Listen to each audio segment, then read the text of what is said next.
여러분, 요즘 공급 절벽 굉장히 심각하다 하는 수준까지 지금 가고 있습니다. 어떤 의미에서는요, 최악이다 이런 이야기도 서슴지 않고 나오고 있어요.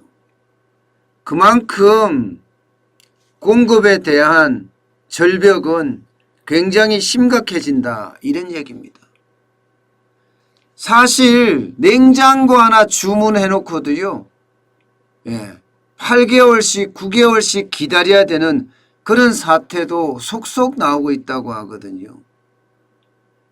특히 북미 지역은요, 다른 어떤 것보다가 지금 공급 절벽이 굉장히 심각하다 이렇게 이야기합니다. 오븐도 그렇고요, 붙박이 가전도 그렇고요, 심지어 텔레비전까지도 공급을 제대로 못 받고 있다 이런 얘기가 나오고 있는 정도예요. 그만큼 주문을 해도 물건을 받을 수 없다는 이야기입니다. 사실 반도체가 지금 희귀해졌다고 해야 되나요? 공급이 부족해지면서 자동차 업체들이 감산을 했을 정도잖아요. 그만큼 그 공급에 따른 그 절벽이 우리 현재 수요에도 지금 미치고 있다 이런 얘기입니다. 실제로 미국의 제조업체 공급망 지수도 보면요, 2021년 2월이 72예요. 작년인가요? 작년 3월인가? 3월이 76으로 최고점을 기록을 했었는데 지금이 72면 심각하다는 이야기 맞지요. 그런데 이게 줄어들 기미가 안 보인다는 겁니다. 그럼 왜 이렇게 공급망이 붕괴되고 있을까? 이제 이것을 살펴보는 게 굉장히 중요하잖아요. 기본적으로는 수요 측면에서 보복 소비가 굉장히 많이 늘어난다는 사실입니다. 그동안도 집콕 소비가 일어났어요. 집콕 소비가 일어난다는 건 그동안 많은 사람들이 사실은 외부에서 생활을 했습니다. 집에서 생활하는 시간은 그만큼 짧았다는 의미예요. 그런데 집에서 생활하는 시간이 코로나19가 덮치면서 굉장히 길어졌습니다. 아직도 집에서 생활하는 사람들이 많아졌다고 이야기할 정도예요. 그렇다면 집에서 생활하는 시간이 많아지니까 거기에 관련된 상품들도 많이 팔릴 수밖에 없습니다. 여러분, 집에서 생활한다고 생각을 해보세요. 소파 편안한 거 사고 싶죠. 침대 편안한 거 바꾸고 싶어. TV 더 좋은 거 바꾸고 싶고요. 주방 용품들, 세탁기 할 것 없이 더 좋은 거, 더 편안한 거, 더 편리한 거. 여기에 소비가 굉장히 많이 늘었다는 겁니다. 사실 여러분 생각을 해보세요. 그동안은 외부 생활을 많이 하니까 사실 소파라든가 세탁기라든가 오븐이라든가 냉장고라든가 이런데 크게 관심을 안 가졌단 말입니다. 그래서 생산하는 업체들도 외부 생활을 중심으로 하면서 생산을 해왔습니다. 그런데 이게 집콕 생활이 길어지니까 제품에 대한 수요가 굉장히 늘어난 겁니다. 따라가지를 못하는 거예요. 여기에다가 코로나 백신이 나오면서 수요는 다른 쪽으로 또 확장되고 있는 중이에요. 다른 쪽으로. 이제 외부 생활을 하는 쪽도 수요가 계속 늘어나고 있어요. 문제는 공급이 그만큼 뒷받침을 못 해준다는 사실입니다. 수요는 엄청나게 늘어나는데 공급은 코로나19가 터지면서 거기에 맞게끔 줄였거든요. 직콕 소비와 관련된 이 소비는 조금씩 늘었지만 나머지는 다 줄었습니다. 당장 자동차만 하더라도 외부 소비의 핵심이잖아요. 이게 줄어버렸습니다. 공장의 어떤 라인도 줄여버리고 사람도 줄여버리고 그러다 보니까 보복 소비에 따라가지를 못해요. 보복 소비에 따라가지는 못한다는 것이 생산 라인을 줄인 데다가 소비는 그만큼 늘어났으니 수요는 그만큼 늘어났으니 이중 충격이 닥쳤다는 거예요. 그래서 공급 절벽이 지금 전 세계적으로 아주 상황이 굉장히 심각하다는 겁니다. 그런데 더 큰 문제는요. 더 큰 문제는 지금 세계 시장에 뿌려져 있는 유동성이 쉽게 말하면 인플레이션 해치하겠다면서 원자재에 투자하는 사람들이 늘어난다는 사실이에요. 원자재에 투자하는 게 늘어나면요. 모든 상품의 원가가 올라갈 수밖에 없습니다. 지금 블룸버그 상품 지수를 보면요. 최고치입니다. 2021년 2월 23일 기준으로 87.43을 기록하겠습니다. 원자재가 엄청나게 올라가죠. 원자재가 올라간다. 원자재가 올라간다는 게 기본적으로는 곡물이 올라간다는 거고요. 뭐 옥수수라든가 쌀이라든가 밀이라든가 이런 곡물이 올라간다는 거고요. 또한 석유라든가 니켈이라든가 철광석이라든가 유리라든가 이런 것들도 올라간다는 이야기예요. 그러니까 원자재가 폭등하면 또 가격이 또 폭등하게 돼 있어요. 가격이. 그러면 보세요. 수요가 늘어나서 가격이 폭등할 수 있는 요소가 있는 데다가 공급이 줄어들어서 또 가격이 폭등할 수 있는 요소가 있습니다. 여기에다가 원자재 가격의 어떤 상승이 또 물가를 올릴 수가 있습니다. 원자재 가격이 올라가니까 물가는 또 올라갈 수밖에 없습니다. 원가 부담이 그만큼 되기 때문에 제품의 가격을 반영할 수밖에 없다는 이야기예요.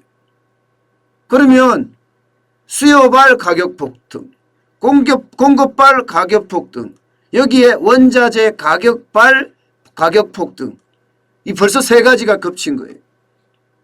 여기에서 끝나지 않습니다. 여기에서 끝나지 않는 게 바로 이게 물동량이에요. 쉽게 말하면 물류 비용이 늘어난다는 거예요. 팬데믹 때문에 그동안 물류 비용이 좀 줄어들었었는데 갑작스럽게 보복 소비가 일어나면서 물류 비용까지 늘어나고 있습니다. 물류 비용까지. 물류 비용까지 늘어나면 거기에 따르는 또 비용 상승이 있을 수밖에 없습니다. 그러면 결론적으로 보면요. 이 제품 가격 하나, 물가 하나를 두고는 지금 사중 충격이 덮쳤다는 거예요. 사중 충격. 이 사중 충격이 결국은요. 물가를 올릴 수밖에 없는 그런 상황이라는 겁니다. 사중 충격이. 수요가 많아져서 가격 폭등, 공급이 줄어들어서 가격 폭등, 원자재 가격이 올라가서 가격 폭등, 물류 비용이 늘어나서 가격 폭등. 이 네 가지가 결국은요. 물가에다가 충격을 굉장히 많이 줄 수밖에 없다는 이야기입니다. 없다는 이야기. 그렇게 되면요. 여러분 전 세계적으로 공산품의 가격 인상은 이제 불을 보듯 뻔하게 됩니다. 그러니까 가격이 인상된다. 이 말은요. 가격 급등까지는 그나마 봐줄 수 있지만 가격 폭등이 일어나게 되면 이것은 무조건 인플레이션으로 갈 수밖에 없습니다. 그러니까 모두가 인플레이션을 우려하는 것도 바로 이런 이유예요. 예. 가격을 올릴 수 있는 내용만 지금 포함이 되어 있기 때문에 인플레이션 어떤 우려가 지금 점점 커지고 있고요. 실제로 미국의 기대 인플레이션은요, 지금 2.24입니다. 2.24%예요. 2014년 이후 최고치입니다. 여러분, 인플레이션이라고 이야기를 할 때는요, 물가가 2% 이상 올라갈 때 그때부터 인플레이션이라고 이야기합니다. 인플레이션이라고. 지금까지는 많은 나라에서 사실은 저성장, 저물가를 걱정했거든요. 쉽게 말하면 디플레이션을 걱정했단 말입니다. 그런데 감염병이 전 세계적으로 팬데믹이 되고 나서 그리고 백신이 개발되고 나서부터는 상황이 정반대로 바뀌고 있습니다. 다양한 차원에서 다차원적인 가격 인상 때문에 인플레이션도 굉장히 커진다, 이렇게까지 이야기하고 있습니다. 유럽만 하더라도 이 지난해 하반기가 마이너스였거든요. 그래서 디플레이션 위험에 많이 빠진다, 이렇게 이야기를 했습니다. 유럽만 하더라도. 그런데 올 1월에 0.9%로 늘어나더니 올 2월에는요 1.2%나 뛰어올랐습니다. 결국은 유럽도 디플레이션이 아니라 결국 인플레이션 위험에 노출된다, 이런 얘기가 되는 거잖아요. 그런데 여러분, 이 인플레이션은요 사실 주식이나 부동산에 쉽게 말하면 치명상을 입힐 가능성이 커졌습니다. 지금까지는 전 세계적인 초저금리 현상 때문에 돈을 빌려서 비투해서 사실은 주식을 샀거든요. 연끌해서 부동산을 샀단 말입니다. 그런데 인플레이션 위험이 계속 커지면 결국은 금리 인상이 시작될 수밖에 없습니다. 우리는 2008년에 사실 금융위기 이후에 말입니다. 돈이 굉장히 많이 풀렸잖아요. 그러면서 원자재 가격 중에 여러분들이 기억하시는 거, 제가 기억하는 것, 석유값이 100달러까지, 배럴당 100달러까지 올라가는 걸 봤어요. 인플레이션 위험이 있다는 거거든요. 예, 2008년, 2009년 말입니다. 결국 지금도 오히려 그때보다 더 크다는 이야기가 나와요. 왜냐하면 2008년, 2009년에 돈 뿌렸던 거 있잖아요. 벤 버냉키가 헬리콥터를 타고 다니면서 100달러 지폐를 뿌려야 된다고 이야기했을 정도로 돈을 많이 뿌렸단 말입니다. 근데 그거를 제대로 회수 못했습니다. 회수를 못한 상태에서 코로나 팬데믹을 맞아서 돈을 더 많이 뿌렸단 말입니다. 다시 말해서 많이 뿌려진 상태에 또 더 뿌렸다는 겁니다. 그러면 유가가 100달러가 넘어간다는 이야기도 지금 계속 나오고 있는 실정이에요. 지금 현재는 미국 텍사스산 중진류 WTI라는 거 말입니다. 이것은 62달러, 64달러까지 올라갔거든요, 벌써. 그럼 이게 100달러까지 간다 그러면 그때부터는 진짜 상상할 수 없는 그런 인플레이션으로 직결될 수 있다는 이야기를 많이 합니다.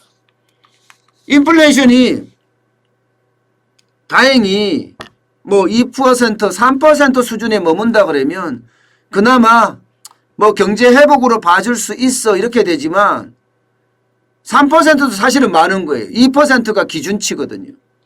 그런데 이 3%보다 더 많이, 다시 말해서 거대 인플레이션이 몰려오면 그때는 금리도 굉장히 빠른 속도로 인상이 될 거예요.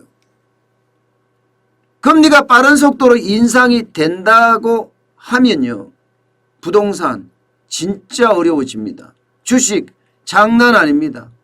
한꺼번에 와르르르 무너질 수도 있는 그런 위험성이 굉장히 내포하고 있습니다.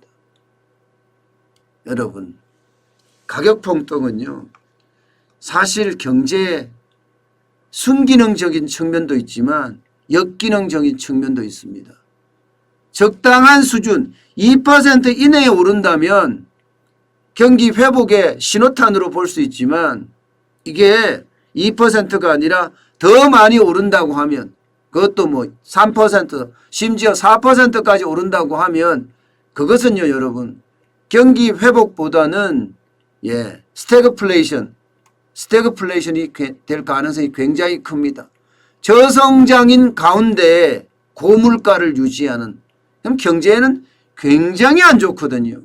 저성장인데 고물가다. 그러면 소비가 더 떨어진다는 거예요. 저성장, 이것은 쉽게 말하면 소득이 줄어들 가능성이 크다는 이야기잖아요. 소득이 줄어드는 데다가 고물가, 물가는 올라갔단 말입니다. 그러면 소득이 줄은 사람들이 소비를 덜 한다. 이런 결론이 생깁니다. 그래서 경제는 더 악화되는 그런 상황을 맞을 수도 있다는 게 요즘 경제 상황인 것 같습니다. 그만큼 공급 절벽은요, 우리 시장에 굉장한 치명타를 안겨줄 수 있다는 사실 우리는 기억해야 합니다. 요즘 가장 핵심이 뭔가 하면요, 이게 가격이 얼마나 올라갈 거냐, 여기에 따라서 금리 인상이 어떻게 될 거냐, 이게 전 세계의 어떤 이슈입니다. 미국이 금리를 올리면 한국의 금리가 올라가는 것처럼 이게 전 세계도 금리가 올라갈 수 있거든요. 금리가 올라간다는 건 그동안 돈 빌려서 투자했던 사람들에게는 치명타를 줄 수도 있다는 그런 얘기가 되는 겁니다. 그래서 그 위험도는요, 그 어느 때보다가 커지고 있다. 비투나 영끌이 많은 대한민국 입장에서는 더 위험해지고 있다. 이런 얘기가 가능하게 됩니다.